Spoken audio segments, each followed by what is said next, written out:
विद्यार्थियों, मैं डॉक्टर के वेणुआचारी शासकीय महाविद्यालय सीपत से आज स्ट्रक्चर ऑफ ब्रेन अध्ययन करेंगे। ये नर्वस सिस्टम, ब्रेन और स्पाइनल कॉर्ड का पार्ट है जो कि यूनिट 3 का चैप्टर 1 है। ये बीएससी सेकेंड ईयर पार्ट 1 का पार्ट है। विद्यार्थियों, नर्वस सिस्टम आप सभी जानते हैं। नर्वस सिस्टम हमारे बॉडी के 10 सिस्टम में से एक महत्वपूर्ण सिस्टम है जो एंडोक्राइन सिस्टम के साथ मिलकर समस्त कंट्रोल और कोऑर्डिनेशन के लिए उत्तरदायी होता है। इसका प्रमुख भाग है ब्रेन और स्पाइनल कॉर्ड। आज हम ब्रेन की संरचना एवं इवोल्यूशन ऑफ ब्रेन का विकास अध्ययन करेंगे, अर्थात मछलियों से लेकर स्तनधारियों के ब्रेन का वर्णन, तुलनात्मक अध्ययन और क्रमिक विकास का अध्ययन करेंगे। विद्यार्थियों, आपको पता है नर्वस सिस्टम जो होता है वो 3 भागों से मिलकर बना होता है: central nervous system, peripheral nervous system एवं ऑटोनॉमिक नर्वस सिस्टम। तो सेंट्रल नर्वस सिस्टम का ही पार्ट है ब्रेन और स्पाइनल कॉर्ड। विद्यार्थियों, हम ब्रेन का अध्ययन करने से पहले हम ये समझने का प्रयास करते हैं कि ब्रेन किस चीज़ों से मिलकर बना होता है। तो ब्रेन के लिए आप जानते हैं, हम यहाँ पे नीचे की ओर यहाँ पे देखिए, ये जो डायग्राम दिख रहा है ये एक सेमेटिक डायग्राम है मैमल्स के ब्रेन का। विद्यार्थियों, मैमल्स का ब्रेन या कोई भी ब्रेन 3 भागों से मिलकर बना होता है: फोर ब्रेन यानी अग्र मस्तिष्क, मिड ब्रेन यानी मध्य मस्तिष्क, हाइंड ब्रेन अर्थात पश्च मस्तिष्क। तो अग्र मस्तिष्क जो होता है मनुष्य के अलावा सभी जीवों में मुख्य रूप से सेरेब्रम या सेरेब्रल हेमिस्फीयर से मिलकर बना होता है। विद्यार्थियों, यहाँ देख रहे हैं मनुष्य का जो मस्तिष्क है 2 लेयर सेरेब्रम से बने होते हैं, इसलिए इसे हम सेरेब्रल हेमिस्फीयर कहते हैं। और ये कॉर्पस कैलोसम नामक एक तंत्रिकी संरचनाओं को छत के रूप में या इसी के ऊपर एक छत नुमा संरचना बनाते हुए पाया जाता है। इसके अलावा फोर ब्रेन में अग्र मस्तिष्क में थैलेमस नामक संरचना पाई जाती है जो इस पार्ट में दिख रहा है आपको, और उसके बाद वो हाइपोथैलेमस में भिन्नित होता है। इसके अलावा ऑल्फैक्टरी लोब यहाँ पे अंदर की ओर होते हैं और डायनसेफलॉन, इन संरचनाओं से मिलकर अग्र मस्तिष्क बनता है। मध्य मस्तिष्क कॉर्पोरा क्वाड्रिजेमिना और सेरेब्रल पेडंकल नामक संरचनाओं से मिलकर बना होता है। इसी में थर्ड वेंट्रिकल नामक संरचना पाई जाती है। अग्र मस्तिष्क में फर्स्ट और सेकंड वेंट्रिकल, मध्य मस्तिष्क में थर्ड वेंट्रिकल और पश्च मस्तिष्क में फोर्थ वेंट्रिकल से मिलकर बना होता है, या फोर्थ वेंट्रिकल पश्च मस्तिष्क में पाया जाता है। पश्च मस्तिष्क के अन्य भाग हैं सेरेबेलम, जिसे हम छोटी ब्रेन भी कहते हैं, पोन्स और मेडुला से मिलकर बना होता है। ये मुख्य रूप से बैलेंसिंग और रेस्पिरेटरी कोऑर्डिनेशन के लिए उत्तरदायी होते हैं। तो विद्यार्थियों, ये तो एक पूर्ण विकसित मस्तिष्क का संरचना है, ये मनुष्य के मस्तिष्क का संरचना है। अगर इसे हम और विस्तृत रूप से बांटें तो इसके अलग अलग लोब होते हैं अग्र मस्तिष्क के। ये वाला पोर्ट है, ये वाला पार्ट है फ्रंटल लोब, ये वाला पार्ट है पैराइटल लोब, ये वाला पार्ट है ऑक्सीपिटल लोब। तो इन्हें फर्दर लोब से बांटा जा सकता है। और इसे भिन्नित करेंगे तो इसके सेंसरी कॉर्टेक्स और मोटर कॉर्टेक्स और सेंसरी कॉर्टेक्स होते हैं जो मोटर का काम और सेंसरी ऑर्गन का काम करता है। स्पेसिफिकली सारे मोटर कोऑर्डिनेशन यहाँ से होते हैं, सारे सेंसरी कोऑर्डिनेशन यहाँ से होते हैं। हम अभी तक ब्रेन के बारे में पूर्णतः अध्ययन नहीं हो पाया है, लेकिन अब तक जितना भी अध्ययन हुआ है उसके हिसाब से हम कह सकते हैं कि एक अत्यधिक कॉम्प्लिकेटेड संरचना है और ये इसी से समस्त 10 सिस्टमों का अन्य 10 सिस्टमों का जो हमारे शरीर में पाए जाते हैं उनका कोऑर्डिनेशन और कंट्रोल होता है, समन्वय होता है। ठीक है, तो अब हम देखेंगे कि यह जो ब्रेन है, ये जो मस्तिष्क है, विभिन्न जीवों में किस प्रकार विकसित हुआ है और इसके क्या क्या भाग हमें पाए गए हैं। तो अब हम सबसे पहले देखेंगे इवोल्यूशन ऑफ ब्रेन के अंतर्गत मछलियों का मस्तिष्क। तो मछलियों का मस्तिष्क जो होता है, विद्यार्थियों आप ध्यान देंगे, स्केल के ऊपर की ओर की जो संरचना है ये अग्र मस्तिष्क है और नीचे की जो संरचना है ये पश्च मस्तिष्क है। मध्य मस्तिष्क यहाँ पे विकसित नहीं हुआ है। अगर हम अग्र मस्तिष्क को ध्यान दें तो यह मुख्य रूप से सेरेब्रम और ऑल्फैक्टरी लोब से मिलकर बने होते हैं। इसके अलावा इसमें ऑप्टिक लोब्स भी पाया जाता है। तो आप विद्यार्थियों देखेंगे, जैसे कि मैंने बताया कि विकसित जीवों में सेरेब्रम एक कॉर्पस कॉलोसम के ऊपर सेरेब्रल हेमिस्फीयर के रूप में पाया जाता है। यहाँ पे जो सेरेब्रम होता है एक सिंगल संरचना है, अर्थात इसमें लोब्स नहीं होते, हेमिस्फीयर नहीं होता और सबसे सामान्य प्रकार का मस्तिष्क से होता है, पाया जाता है, जिसे प्रमस्तिष्क कहते हैं। इसमें 2 ऑल्फैक्टरी लोब्स होते हैं, वो ऑल्फैक्टरी पेडिकल द्वारा सेरेब्रम से जुड़े होते हैं। सेरेब्रम के दूसरे सिरे पे जिधर मध्य मस्तिष्क होना चाहिए वहाँ पे ऑप्टिक लोब्स होते हैं जिनकी संख्या 2 होती है। यह एक सिरे पे सेरेब्रम से जुड़ा होता है, दूसरे सिरे से सेरेबेलम से जुड़ा होता है। विद्यार्थियों, सेरेबेलम जैसे मैंने बताया बैलेंसिंग ऑर्गन है। मछलियाँ जो है एक्वेटिक होती हैं, तैरने का काम करती हैं, तो तैरने के दौरान जितने बैलेंस की आवश्यकता पड़ती है उसी के अनुरूप सेरेबेलम विकसित होता है। सेरेबेलम के अलावा पश्च मस्तिष्क में मेडुला होता है, अर्थात पश्च मस्तिष्क सेरेबेलम और मेडुला से बनकर बना होता है। यहाँ पोन्स नामक संरचना नहीं पाई जाती, जैसे कि हमने बताया था मनुष्य में पाई जाती है। सेरेबेलम और मेडुला के बीच में कॉर्पोरा रेस्टिफॉर्मिया एक संरचना है, कॉर्पोरा रेस्टिफॉर्मिया, जो सेरेबेलम और मेडुला को आपस में जोड़ने का काम करता है। इस प्रकार मछलियों का मस्तिष्क कार्टिलेजिनस नेचर का होता है। इसमें सिंगल सेरेब्रम होता है जो ऑल्फैक्टरी लोब से अटैच होता है। विद्यार्थियों, यहाँ पे इस संरचना में ये तो डॉर्सल व्यू है मछलियों का, वेंट्रल व्यू देखेंगे तो इसमें इन्फंटिबुलम नामक संरचना भी आपको मिलेगा सेरेब्रम के पास और ऑप्टिक लोब के पीछे, इसके पीछे, जिसमें लोबी इन्फेरियोरस और सेकस वेस्कुलोरस नामक 2 संरचनाएं होती हैं जो केवल और केवल मछलियों में पाई जाती हैं और कहीं यह संरचना नहीं देखी गई है। मैंने जैसे बताया फोर ब्रेन और हाइंड ब्रेन के बीच में मिड ब्रेन नामक संरचना यहाँ पे अनुपस्थित होती है और कॉर्पोरा रेस्टिफॉर्मिया नामक संरचना द्वारा सेरेबेलम और मेडुला आपस में जुड़ते हैं। ये इनकी विशेषताएं हैं, ये इनकी साइलेंट फीचर है और इनमें 10 जोड़ी क्रेनियल नर्व पाए जाते हैं। मछलियाँ और एम्फीबिया उभयचर दोनों मिलकर एनेमनियोट समूह में आते हैं जिनमें 10 जोड़ी क्रेनियल नर्व्स पाए जाती हैं। विद्यार्थियों, ब्रेन का क्रमिक विकास के अलावा एमनियोट्स और एनेमनियोट्स के ब्रेन का तुलनात्मक अध्ययन का वर्णन भी पूछा जाता है। तो आपको ये याद रखना पड़ेगा, मछलियाँ और उभयचर आपस से मिलकर एनेमनियोट्स का निर्माण करती हैं। इसके विपरीत रेप्टाइल्स यानी सरीसृप, एबीज यानी पक्षी, मैमल्स यानी स्तनधारी, ये तीनों मिलकर एमनियोट्स का निर्माण करते हैं, अर्थात इसमें एक्स्ट्रा एम्ब्रियोनिक मेम्ब्रेन्स पाए जाते हैं। एमनियोट, कोरियन, एलेंटॉयस, इसलिए इसे एमनियोट्स भी कहते हैं। अब हम स्विच ओवर करते हैं एम्फीबिया में। एम्फीबिया का जो ब्रेन है यह भी 2 भागों से मिलकर बना होता है। विद्यार्थियों देखेंगे इस स्केल के ऊपरी सिरे पर फोर ब्रेन है और निचले सिरे पे हाइंड ब्रेन है। मिड ब्रेन यहाँ पे भी विकसित नहीं हुआ है। आप इन दोनों को कंपेयर करेंगे तो देखेंगे कि फोर ब्रेन अपेक्षाकृत हाइंड ब्रेन से अत्यधिक विकसित है और ये फर्स्ट टेरेस्ट्रियल की ओर माइग्रेट हुए थे, जल और स्थल दोनों में रहते हैं।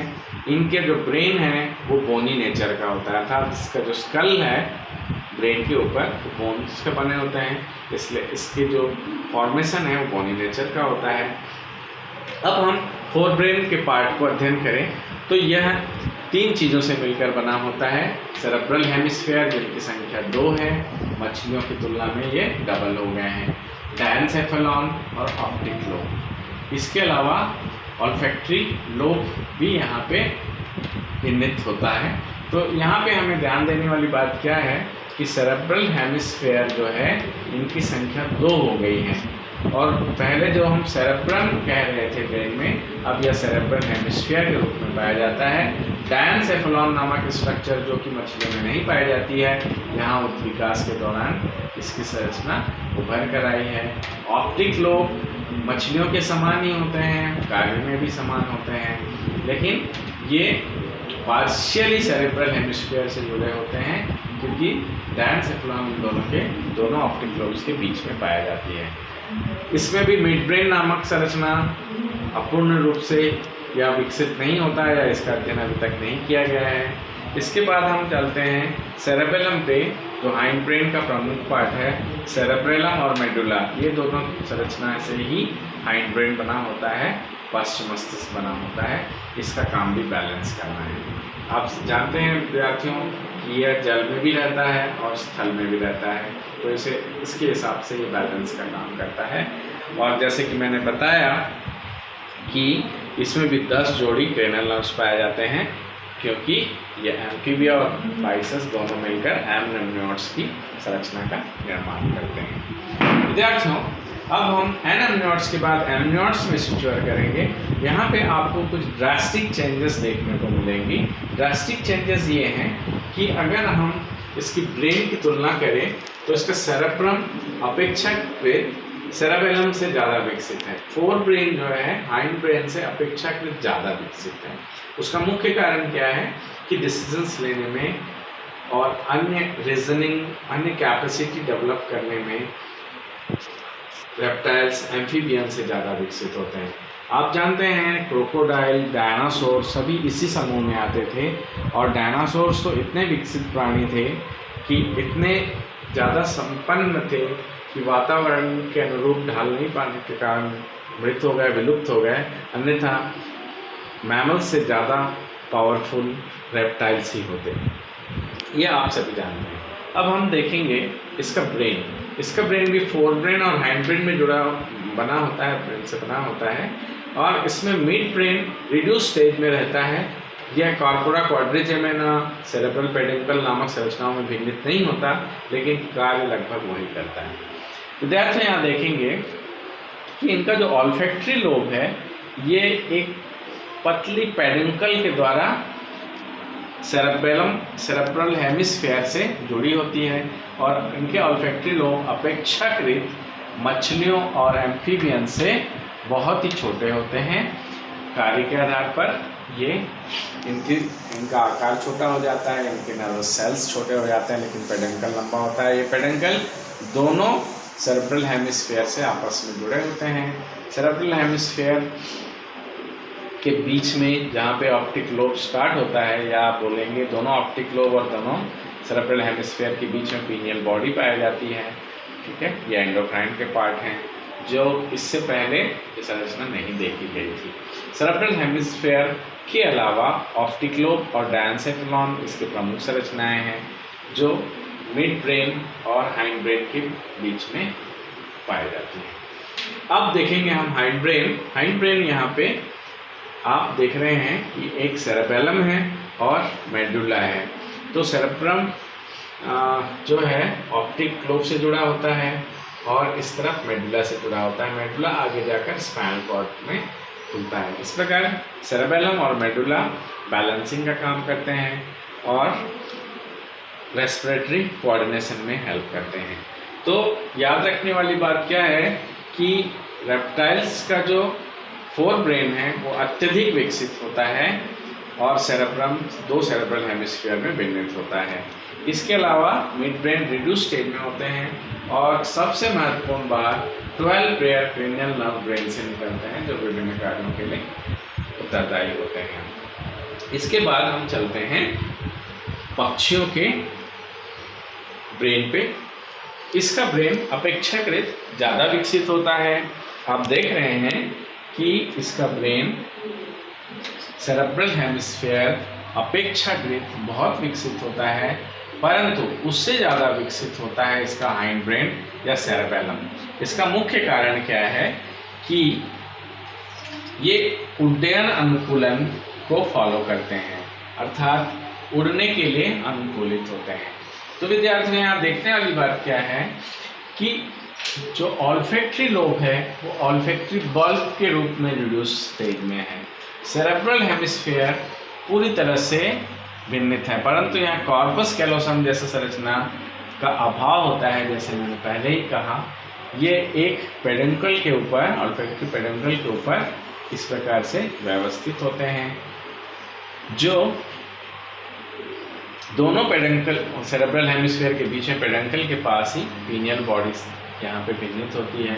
विद्यार्थियों यहाँ ध्यान रखने वाली बात क्या है, पक्षियों का साइज अपेक्षाकृत छोटे होने की वजह से इसका ब्रेन का संरचना भी छोटा दिख रहा है, परंतु इसका जो सेरेब्रम है, सेरेबेलम है, सेरेब्रम और सेरेबेलम का संरचना देखेंगे तो सेरेबेलम अपेक्षाकृत बहुत ज़्यादा विकसित है। यह विकास रेप्टाइल्स की अपेक्षाकृत अत्यधिक मात्रा में। इसका मुख्य कारण उड्डयन अनुकूलन है। जैसे मैंने बताया, पक्षियों उड़ने में सक्षम होती हैं, उड़ने के दौरान फ्लाइट की विभिन्न अवस्थाओं को बैलेंस करने के लिए यह उत्तरदायी होता है। इसके अलावा इसका रेस्पिरेटरी जो कोऑर्डिनेशन है वो भी अत्यधिक विकसित होता है। आप जानते हैं मनुष्य से ज़्यादा हीमोग्लोबिन पक्षियों में पाया जाता है, ये भी एक उड्डयन अनुकूलन की विशेषता है। तो सेरेबेलम जो है, दोनों ऑप्टिक लोब के बीच में यहाँ सेरेबेलम पाया जाता है और इसके सेल्स अत्यधिक मॉडिफाइड और अपेक्षाकृत अधिक विकसित होते हैं, जो जाकर मेडुला में खुलता है और मेडुला जाकर स्पाइनल कॉर्ड में खुलता है। इस प्रकार इसका सेरेब्रम और सेरेब्रम अत्यधिक विकसित होता है। इसके ऑप्टिक लोब्स अपेक्षाकृत बड़े होते हैं, इनमें पीनियल बॉडी पाई जाती है, डायनसेफेलॉन पाया जाता है। थैलमस हाइपोथैलेमस जैसे संरचनाओं में भिन्नित नहीं होता, लेकिन कार्यों में यह भिन्नित होता है।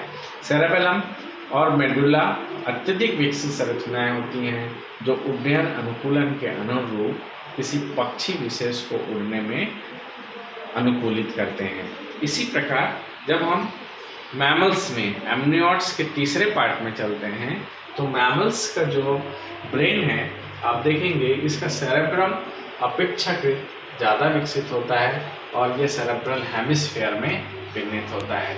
इसका ऑल्फैक्टरी लोब अपेक्षाकृत छोटा होता है, ठीक है, और यह पेडुंकल से इसमें जुड़ा होता है। इसके ऑप्टिक लोब्स देखेंगे आप अपेक्षाकृत पक्षियों से छोटे होते हैं, परंतु अन्य जीवों से बड़े होते हैं, जो एक प्रकार के वार्मिस नामक संरचना से सपोर्टेड रहते हैं।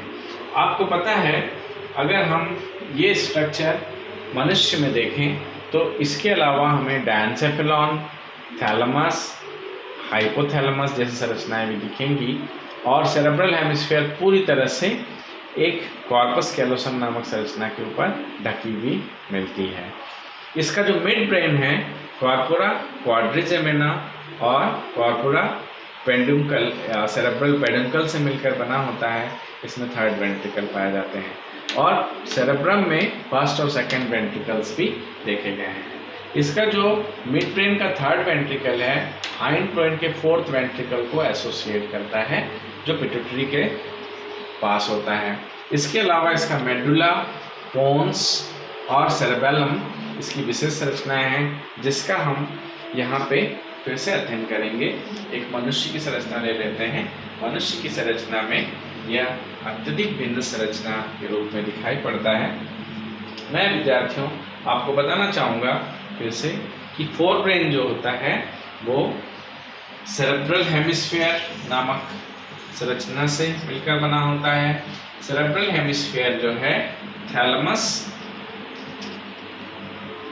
मतलब अग्र मस्तिष्क जो है सेरेब्रल हेमिस्फीयर के अलावा थैलेमस, ये थैलेमस है, फिर हाइपोथैलेमस, फिर ऑल्फैक्टरी लोब और डायनसेफेलॉन नामक संरचनाओं से मिलकर बना होता है।